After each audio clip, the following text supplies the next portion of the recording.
Hello everyone, बच्चे आपके screen पर एक क्वेश्चन दिख रहा है और ये क्वेश्चन है पाथफाइंडर बुक का और चैप्टर इम्पल्स एंड मोमेंटम, उसमें बिल्ड अप योर अंडरस्टैंडिंग का क्वेश्चन नंबर 19 है ना। क्वेश्चन क्या कहता है पढ़ते हैं। अगेन ये इम्पल्स पर बेस अच्छा क्वेश्चन है ये। और क्वेश्चन कहता है कि in the gravity free space a small ball is placed at the centre of box of same mass. The ball and box both are moving with velocity v towards a wall. Assume all collision to be perfectly elastic। कहता है पहला क्वेश्चन how many collisions are possible, है ना।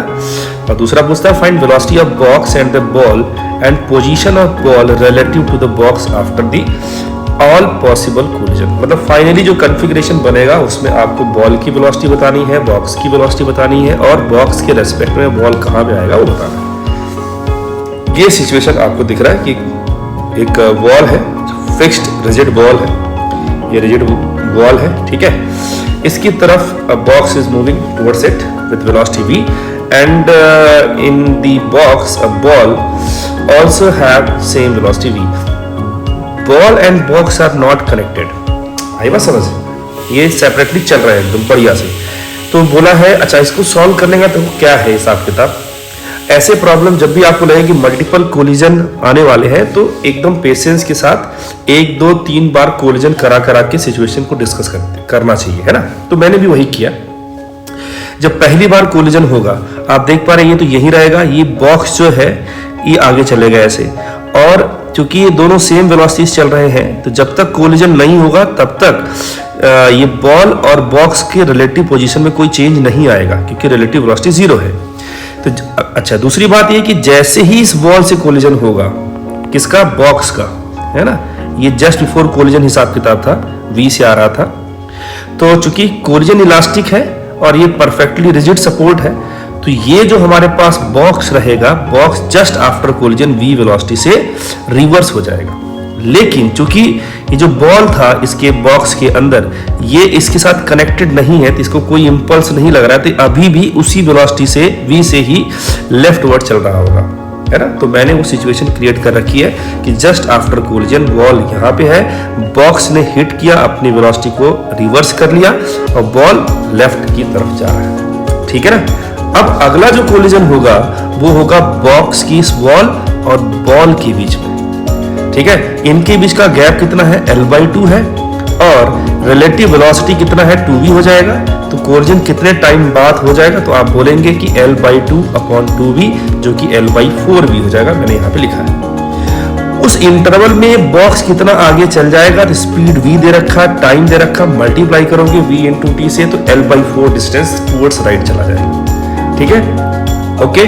अच्छा अब जब collision होगा किसका, बॉल का और बॉक्स का, ठीक है ना।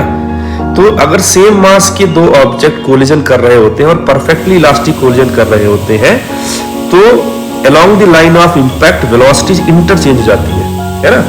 तो मैंने इस डायग्राम में बनाया है कि जैसे ही सेकंड कोलिजन होगा between this wall, box wall and ball, ठीक है, तो बॉक्स अपना वेलोसिटी रिवर्स कर लेगा, या आप कह सकते हैं कि इसकी वेलोसिटी इसको मिल जाएगी और बॉक्स की वेलोसिटी बॉल को मिल जाएगी।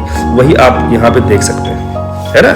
और उस दौरान वो कितना आगे चला गया था, L/4 आगे चला गया था और एकदम बढ़िया आपको दिख रहा है कि इसने अपना वेलोसिटी रिवर्स कर लिया है और इसने भी अपना वेलोसिटी रिवर्स कर लिया क्योंकि ये दोनों आपस में वेलोसिटी इंटरचेंज कर चुके थे, है ना। ये सेकेंड कोलिजन हो गया। अब ये बॉक्स फिर से इस तरफ चलेगा v वेलोसिटी से वॉल की तरफ, कितना चलना है उसको, L/4 चलना है। तो L/4 डिस्टेंस चलने के लिए टाइम कितना लेगा, आप बोलोगे L/4 टाइम्स v लेगा। और जैसे ही कोलिजन करेगा बॉक्स अपनी वेलोसिटी रिवर्स कर लेगा क्योंकि इलास्टिक कोलिजन था तो ये वेलोसिटी v इधर हो जाएगा। अच्छा उस दौरान इस बॉल ने क्या किया, ये विदाउट कोलिजन चल रहा था बॉक्स के अंदर, कितने टाइम तक चलेगा, L/4 तक चलेगा, L/4v तक चलेगा। तो उसमें कितना चल जाएगा, तो L/4 डिस्टेंस बॉक्स जो बॉल है आगे इधर जाएगा और ये बॉक्स जो है इधर चला जाएगा। तो रिलेटिवली जो बॉल है आफ्टर थर्ड कोलिजन, है ना, आफ्टर थर्ड कोलिजन अगर आप देखोगे जस्ट आफ्टर कोलिजन मैंने केस बनाया है तो बॉक्स जो है v से इधर जाएगा और बॉल का कोई भी इंपैक्ट हुआ नहीं था, वो भी v से इधर ही चल रहा है। अब इसके बाद का सिचुएशन आप देखो तो ये फॉरएवर इसी वेलोसिटी से, इसी ओरिएंटेशन में ये भाई साहब चलते रहेंगे। क्यों ऐसा है? क्योंकि दोनों का वेलोसिटी सेम है, तो रिलेटिव पोजीशनिंग चेंज नहीं होगा, दोनों सेम डायरेक्शन में चल रहे हैं, तो there is no chance of further any collision. आई बात समझ? तो ये हो गया, मतलब टोटल नंबर ऑफ कोलिजन कितने हो सकते हैं? 3 कोलिजन हो सकते हैं, ठीक है। और फाइनली अगर कॉन्फ़िगरेशन में देखा जाए तो ये जो बॉल था इस बॉक्स के सेंटर पे आ गया और फाइनल वेलोसिटी इनकी क्या हो गई? v और v हो गई, ठीक है। तो ये रहा। ये बहुत टफ क्वेश्चन नहीं है, बस थोड़ा सा हर स्टेप को केयरफुली ऑब्जर्व करा जाए तो हम फाइनल रिजल्ट पे पहुंच सकते हैं आसानी से। तो आई होप ये सारी बात आपको समझ में आई होगी।